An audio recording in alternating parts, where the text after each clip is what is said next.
अनिल तिवारी जी, आप किस तरीके से इस हमले को देख रहे हैं? क्या ये माना जाए कि अमेरिका जो है वो पूरे विश्व में अपनी धाक जमाने की कोशिश कर रहा है और जो वेनेजुएला की तेल संपदा है, खनिज संपदा है, उस पर वो हक अधिकार जमाने की कोशिश कर रहा है?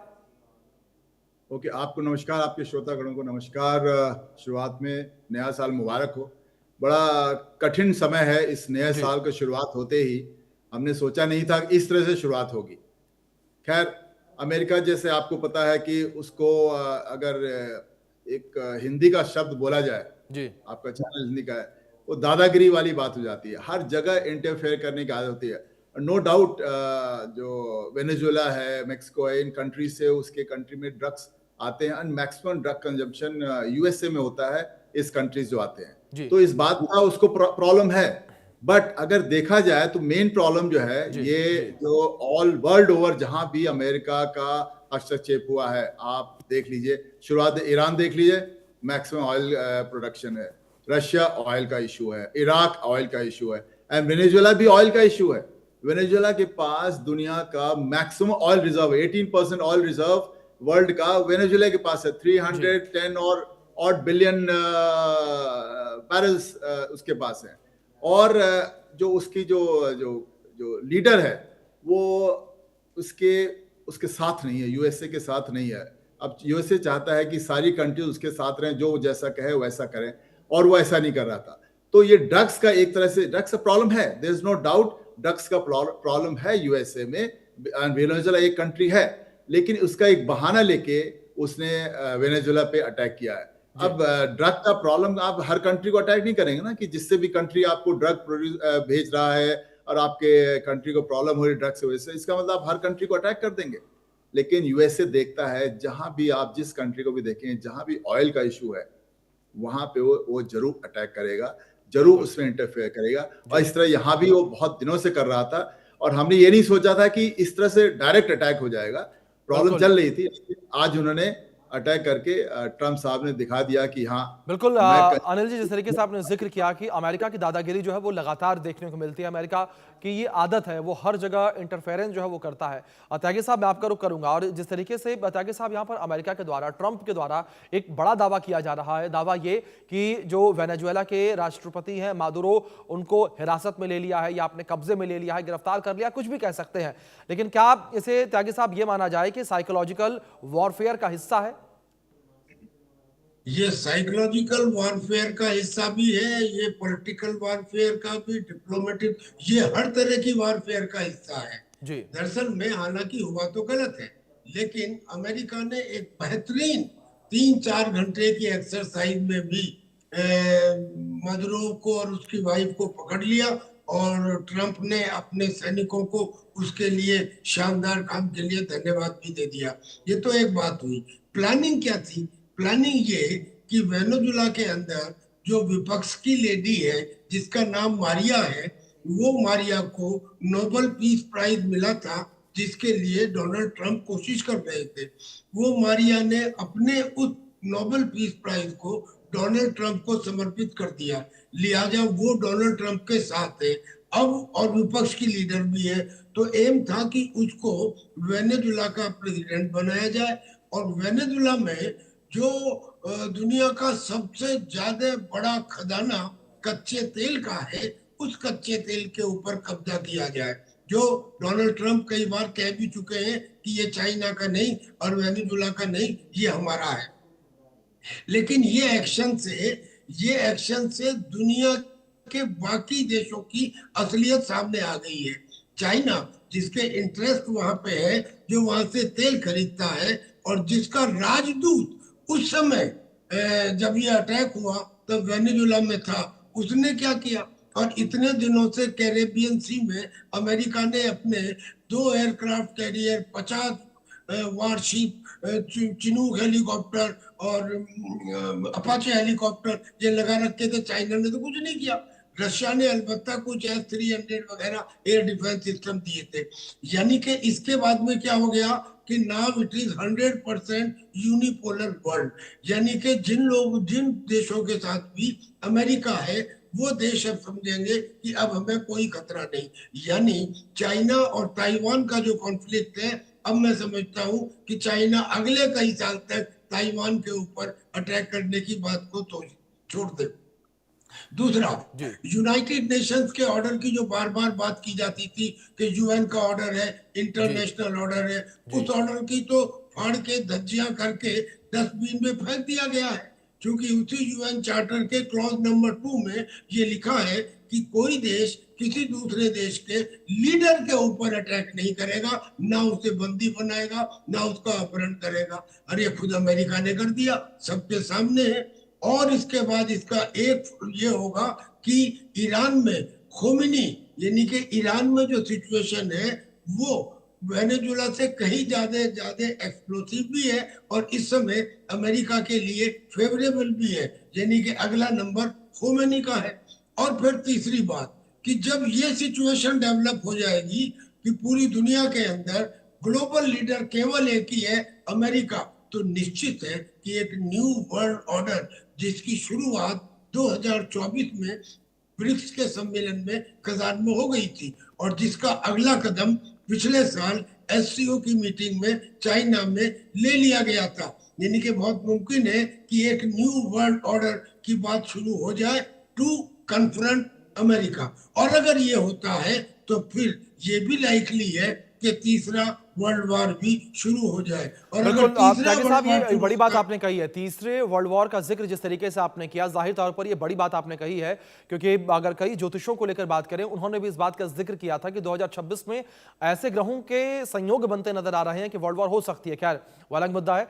अनिल जी, मैं आपका रुख करूंगा। जिस तरीके से त्यागी साहब ने जिक्र किया वर्ल्ड वॉर 3 का, तो ऐसे में मुझे दो देशों के नाम याद आते हैं, पहला चीन, दूसरा रूस। क्या ये माना जाए कि चीन और रूस के लिए सीधा संकेत है ये कि आप सुधर जाओ, नहीं तो अमेरिका इस तरीके से सीधी कार्रवाई करता है, सीधे हमले करता है? नहीं, देखिए मैं इस बात पे थोड़ा अग्री नहीं करूंगा। जी पहली बात, अमेरिका किसको अटैक करता है? जी ईरान को अटैक करता है, ईरान अलग थलग पड़ा हुआ है। वेनेजुला को अटैक करता है, वेनेजुला अलग थलग पड़ा है। चाइना उसके साथ ऑयल का ट्रेड है ना, $50 बिलियन करीब उसके साथ ऑयल का ट्रेड है, उसने हेल्प किया हुआ है, इन्वेस्ट किया हुआ है। चाइना इसके वजह से क्या अमेरिका से लड़ने लगेगा? चाइना अमेरिका का ट्रेड तो hundreds and hundreds of billion dollars में है, तो जी चाइना इंटरफेयर नहीं करेगा। आप वेनेजुला को अगर यूएसए अटैक कर रहा है तो चाइना क्यों इंटरफेयर करेगा? चाइना वॉइस करेगा, अपना ओपिनियन वॉइस करेगा कि गलत है, उसने किया है। आप यूएसए का अटैक देख लिए, किसको करता है? इराक को करता है। इराक वीक नेशन, मतलब स्ट्रांग नहीं है। Iran weak nation, Venezuela weak nation. वो चाइना, रशिया इनको अटैक नहीं कर पाएगा। रशिया को कहां उसने अटैक किया? हाँ, इनडायरेक्टली वो यूक्रेन को आर्म्स देगा, उसको बढ़ावा देगा कि तुम लड़ो। खुद नहीं लड़ेगा, क्योंकि उसको पता है कि जो रशिया है या चाइना है उसके बराबर, अगर उसके बिल्कुल बराबर नहीं है तो उससे कम भी नहीं है। और जहां तक वर्ल्ड ऑर्डर का यूनिपोलर, पहले बहुत पहले कभी सोचा जा सकता था, कुछ समय के लिए था, बट अभी कुछ नहीं है, यूनिपोलर नहीं है। हाँ, अमेरिका अपनी दादागिरी जरूर दिखाएगा, अपना इंटरफेरेंस जरूर दिखाएगा, लेकिन जो कंट्रीज वीक है उन्हीं को भी दिखाएगा, और चाइना के ऊपर कभी नहीं दिखा सकता। ये हो सकता है कि रशिया और इंडिया तो साथ साथ पढ़ ही गए हैं, है कि नहीं? ये साथ है। जी हो सकता है कि आगे चाइना भी साथ में पड़ जाए। और जहां तक वर्ल्ड वॉर की बात है, जो भी ये लीडर्स होते हैं उनको थोड़ा हम लोगों को क्रेडिट देना चाहिए कि इतनी जल्दी वर्ल्ड वॉर शुरू करना लगता नहीं है, क्योंकि किसका फायदा होगा? अगर वेनेजुला पे यूएसए अटैक कर रहा है, जी ये छोटी बात है, इन द सेंस कि स्मॉलर डायमेंशन का वॉर है, तो बाकी लोगों को फर्क नहीं पड़ेगा। यूएसए को फायदा हो सकता है, यूएसए को नुकसान नहीं है।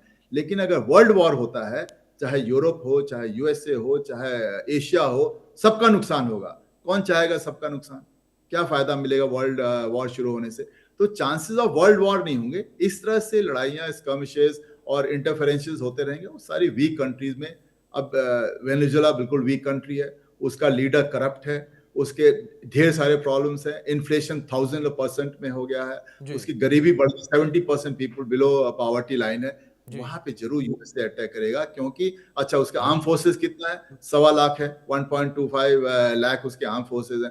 उसके पास कुछ खास हथियार नहीं है, तो क्या अटैक कर पाएगा वो यूएसए के ऊपर? यूएसए उसको नेस्तनाबूद कर देगा। अगर यूएसए अभी तो उसने डायरेक्ट अटैक कुछ जगहों पे किया जहां उसको दिखाना चाहता है कि मैं बड़ा हूं, मैं पावरफुल हूं और मैं तुमको देख सकता हूं।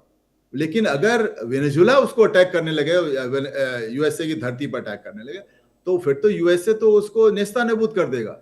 जी इसमें कोई दो राय नहीं है। जी। तो यूएस से चाइना से नहीं कभी प्रॉब्लम लेगा, जी। चाइना जी। से डायरेक्ट वो नहीं लेगा, कॉन्फ्लिक्ट नहीं लेगा। इंडिया से उसने नहीं लिया, जबकि इंडिया इतना है, इंडिया का पावर बढ़ गया है, इंडिया का स्टेटस बढ़ गया है, और रशिया से नहीं लेगा डायरेक्टली, छोटे मोटे कंट्री से लेता रहेगा। एंड मुझे आई होप कि ट्रम्प साहब को वैसे समझदार हैं, इतने समझदार तो जरूर हैं कि वर्ल्ड वॉर की शुरुआत नहीं करेंगे, जी। लेकिन छोटे मोटे स्कर्मिशेस, छोटे मोटे अटैक्स होते रहेंगे जहां उनको लगेगा कि हमारा फायदा हो रहा है और जहां उनको लगेगा कि मुझे और दिखाना है कि अनिल मैं जी, जिस पास। तरीके से आपने जिक्र किया, मतलब इससे इस पूरी बात का निचोड़ अगर मैं निकालूं तो ये कम से कम ये निकलकर सामने आता है कि जिन छोटे देशों को अमेरिका टारगेट कर रहा है, उनको टारगेट करने का रीजन ये है कि अमेरिका का दबदबा बना रहे, या जिस तरीके से अपनी बिल्कुल, बातचीत की शुरुआत में आपने जिक्र किया था कि दादागिरी जो है वो बरकरार रहे, बिल्कुल, लोगों के अंदर डर रहे उसका। त्यागी बिल्कुल। साहब, जिस तरीके से जी। अभी अनिल जी ने जिक्र किया कि वेनेजुएला की सेना बड़ी कमजोर सी है, बड़ी कम सेना है,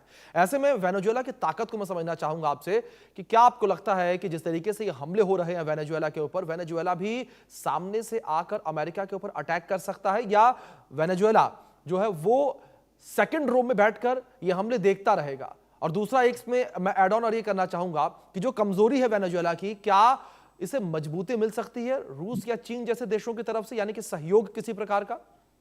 हाँ, मिल सकती थी और अब भी मिल सकती है। जी। और देखिए, हवा की दृष्टि से नहीं, मैं फौज का आदमी हूँ, मैं जमीन की दृष्टि से बात करता हूँ। जी। अमेरिका ने इराक में भी अटैक किया, जी। जी। लेकिन इराक एक डेजर्ट प्लेन है, तो प्लेन के अंदर जल्दी से वो उनकी गाड़ियां, कम्युनिकेशन हो गया। जो वेनेजुला है वो प्लेन नहीं है, उसमें अमेज़न के जंगल से, उसमें पहाड़ है, उसमें ब्रोकन ग्राउंड है, और उसकी 80% आबादी डेंसली पॉपुलेटेड शहरों के अंदर है। और ऐसे में कोई भी कंट्री, अमेरिका हो या कोई और कंट्री हो, अगर उसमें जाएगी तो वहां पे जो गुरिल्ला वार से वो नुकसान पहुंचा सकते हैं, वो 10 गुना 100 गुना ज्यादा होगा दुश्मन को। और वो नुकसान में जब बॉडी बैग्स अमेरिका में आएंगे तो अमेरिका की पब्लिक एक्सेप्ट नहीं करेगी। अगर ग्राउंड ऑपरेशन चलती, 5 दिन भी अगर चलती, तो वेनेजुला में अमेरिका फंस कर रह जाता। मुझे लगता है कि शायद वेनेजुला के अंदर ही वहां की आर्मी या कुछ लोग अगेंस्ट थे इनके, जिसकी वजह से कोई रेजिस्टेंस नहीं हुआ, और 3-4 घंटे में ही वो उनको पकड़ के ले गए। ये तो एक बात। अब दूसरी बात, जो वर्ल्ड वार की बात है, भाई साहब, चीजों को देखना पड़ता है। आज की तारीख में 10 मुल्क ऐसे हैं और उनके साथ में बाढ़ चल रही है।